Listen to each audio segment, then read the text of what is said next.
when we got engaged, we promised each other we would never divorce. I mean, this was a one-time deal for us, right? And you've Forever. regretted that choice at least 3 times in the last 13 years. Maybe a little bit. But then I got over that hump. But I do think that from the beginning, I have loved the way that you've communicated. You don't communicate like anybody in my family does. You are always open and honest, and you want to have the conversation. And I find that to be really powerful and important, because as you go through all the difficulties in life, as you go through all the changes in life, if you can't openly and honestly communicate about it. I mean, I literally just had a conversation with you where you were like, what do you want to do? And I was like, I in my heart, I want to be a princess. I want you to work and I want to be home and take care of the house. And I just kind of want you to take care of me in my heart, which is so embarrassing to me to ever admit to anybody. Right.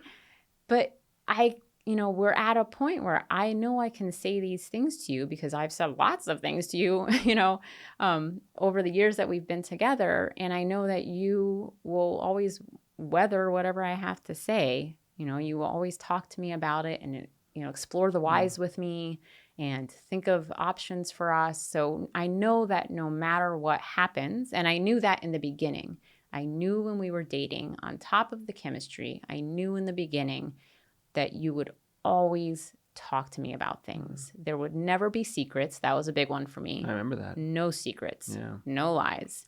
Which is hilarious considering where we met. I know. That's part of why it was so important. Because we knew people whose wives never knew, her spouses never knew. We still know people whose spouses never know what's going on. We know people who that was their agreement as spouses. Yes.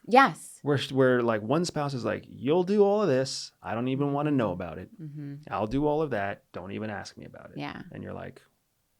And you know what? That brings up a really interesting point too, because for me, the communication is huge. But maybe maybe the better indicator is the covenant that you make with the partner. Because I feel like I try not to judge other people's relationships, because I feel like as long as the covenant itself, the promise you've made to each other. Whatever that promise is, the arrangement that you have with each other, you have both openly and honestly agreed to. That is your relationship. That's how you feel most comfortable and how you want to be with your partner. So maybe that's how you pick a good spouse. Maybe that's how you pick a good spouse, is the spouse that when you make your promises to each other, taking into consideration, forever, are these the promises that you're willing to do forever? That's interesting. Sure. Not surprisingly, I had a completely different answer than you. Yeah. Tell me your answer. And also not surprisingly, I hear your answer and I'm like, what kind of like... I just know you're not a face guy, so you tell me. But your answer is all wiggly. I'm like, you make promises, but promises change. Like, what if I promised you that I'd give you vanilla ice cream, but then you're lactose intolerant 10 years into our marriage? Am I the one breaking my promise? Like, I don't, this is all too nebulous for me. Verbal processing. So my answer, what I landed on after my, extended pause of let me think about this. Yeah. Is I think that the way you pick a good spouse is by making sure that you can have hard conversations before you ever commit to marriage. Yeah. Because kind of like what you were talking about with being prepared for the worst. Yes. If you can be prepared for the worst, those are hard conversations you need to have. I will never forget. Oh, yeah. I will never, ever in my life forget the conversation that you and I had in your second trimester with our first child, where we literally wrote down on a piece of paper the next 5 actions I would take if you died, or not if you died, if the doctor said I had to pick between saving you or saving the baby. I will never forget that day. Yeah. Like it was just to have that conversation with you, to literally pull out a sheet of paper and then to write down the first 5 things I would do.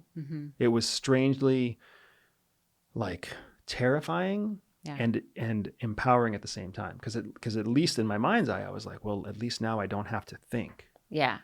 When you don't have to wonder. When that moment comes, I don't have to wonder what you would want. I don't have to wonder what I would do. I don't have to think about it. I can just sit there awestruck Yeah. and pull the piece of paper out of my breast pocket and give it to the doctor, Yeah. right?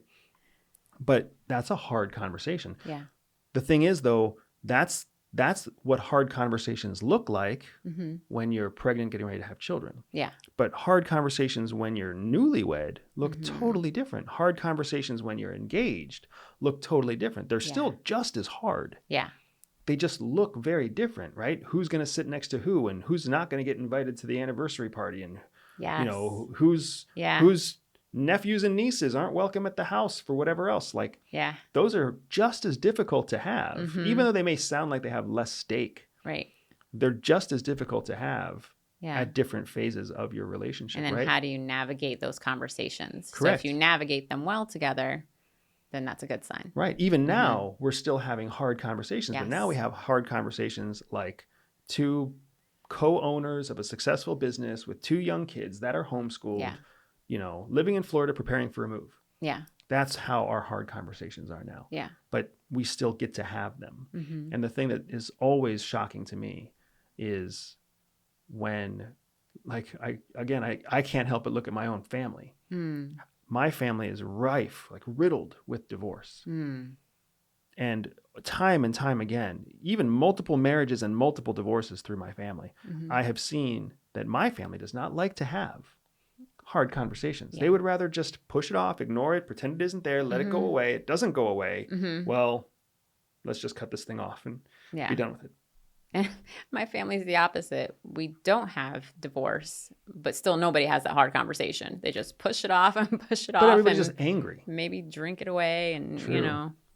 Yeah. Everybody not everybody. There are people in your family that constantly talk about divorce. I'm going to leave him. I'm going to leave her. This is going to end. This can't last forever. And yet it just keeps... Yeah. And the conversation never happens. Keeps lasting. Yeah. If you like this short clip, make sure you click here to see the next clip or here to see the full podcast episode. Freedom! So fresh, so new.